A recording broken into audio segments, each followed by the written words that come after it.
Hello my dear friends, I hope you guys are doing great. One of our friends from Facebook asked me a question: how can I treat my own mental illness?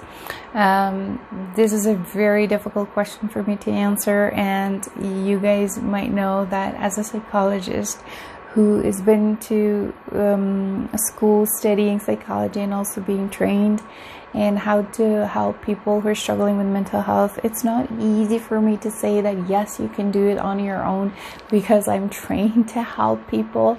In this case, I will try my best to give you some honest opinion on this, whether or not it is possible to treat yourself or to help yourself with mental health struggles.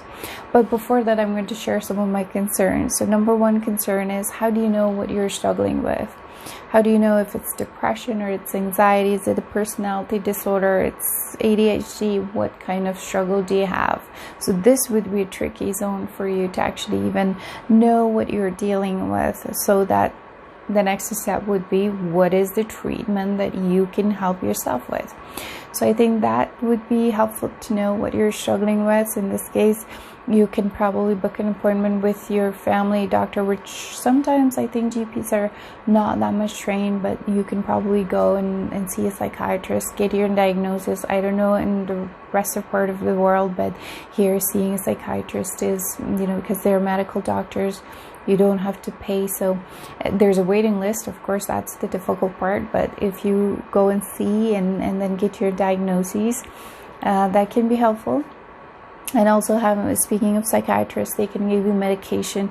So if you have a good benefit plan, then that can help you as well to get the right medication based on what you're struggling with. So that's the concern that I have, that how do we know what we're dealing with in order for you to help yourself?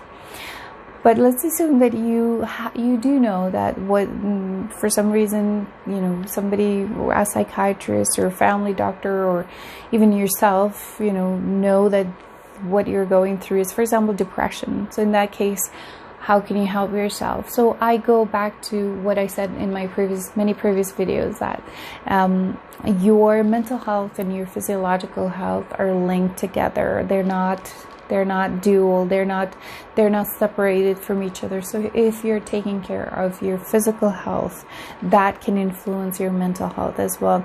And by that I mean, you make sure that you start with being very mindful of what you're eating more healthier food, maybe avoiding very processed and full of preservatives and artificial flavors and all those type of food that is not good for your body, that your body is not designed to receive those type of food. So kind of maybe reducing that and leaning more towards a healthier lifestyle in terms of food.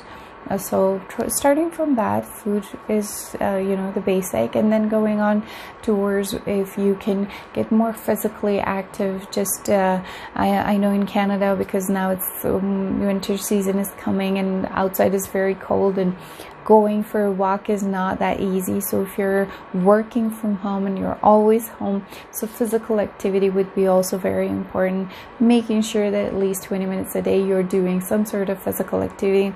Now the good news about today's technology is that you can go on YouTube and you can watch a yoga session for 30 minutes and do as the teacher says, so, or Pilates, or some sort of, I don't know, some maybe not running around, but maybe staying in one location kind of cardio. So try those things, making sure that your body is active, because your body is designed to be active. That can play a role. And then making sure that you're drinking enough water throughout the day, and you're staying hydrated. You do have some good network of family support, social support, you're connecting with people, you have all those pillars that keep us together as a human being. You have that going on in your life. So having all these can play a role in terms of your mental health. And the next step would be what to do in case you found out, let's say you're struggling with depression. There's a good book, I forgot the author's name and the title as well. I think the author's name is David something, but I'll write in the comment section below what's the name of the book that I do recommend. So that book about depression can be quite helpful. There are some really good exercises that not only you read what's going on, there's a psychoeducation, you learn about depression, and then there are some ways and strategies how to manage it, and then there are some really good exercise section as well. There's one from dialectical behavior therapy as well. It's a workbook that I will again write in the comment section below, so you can probably read those books. But one thing that I see many people struggle with is that once they start reading a book, they usually have difficulty finishing it. So hopefully you're someone who can stay committed towards what you start, you take it till the end. If you're that kind of person, that is really good news, because you can actually benefit from those books, and those books are written by professionals as well, so that's great.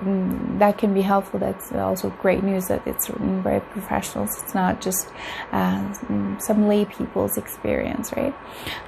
So those are some of the things that you can do. One last piece that I would like to add is that it depends on what kind of worldview you have, or in other words, what kind of personality you have. Like when you look at problems happening in life, how do you view them? Do you feel like you're someone who have control over? Do you think that you can change your life for better, or are you someone who feels like life happens to you, that you're a passive receiver, you're just on the receiving end of what's happening in your life, that you feel like victim of your circumstances? Now, these type of worldviews, it's important to know, because people who tend to have a worldview of that, yes, it's unfortunate that certain things are happening, but hey, I can still make a choice, I can still change my life for better, and here are these actions that I'm taking.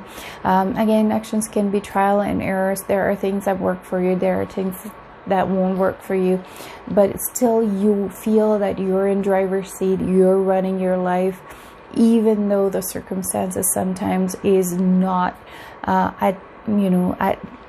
for your best interest, or it's not according to what you need. Just like as the example is right now, what's happening with COVID, it's beyond our control. It's not something that we can change or manipulate. If we want to, hopefully we can manage it through our mask and washing hands and social distancing, but there is not anything else that can be done. So this would be an example of accepting certain life circumstances that they are beyond your control, but at the same time being an active participant to continuously look into those spaces, or that you can assert your sense of agency, assert your active participation in life, and then change your life accordingly. That yes, this is happening, but here's what I'm going to do. So as long as you have that kind of perspective, that type of mentality, which we call it internal locus of control, that can in the long run help you. Again, I hope this helps. As I said, it's very difficult for me as a psychologist to say that yes, you can do this on your own. I'm not saying that this is impossible. So that's one thing that I do acknowledge, that yes, there is a possibility, but I cannot say for sure that you can help yourself. Ideally, I would like you to go and seek professional help, but I do understand that mental health services are not affordable for a lot of people, especially the ones in private practice. Maybe the one part of health services might be more, or nonprofits might be more accessible for people, but at the same time I do understand that the culture factor or language factor can be also getting in the way of people wanting to seek help. Anyways, I hope this helps, and if you have any other questions, feel free to ask or write in the comment section below, and I'll see you guys in the next video. Have a great day.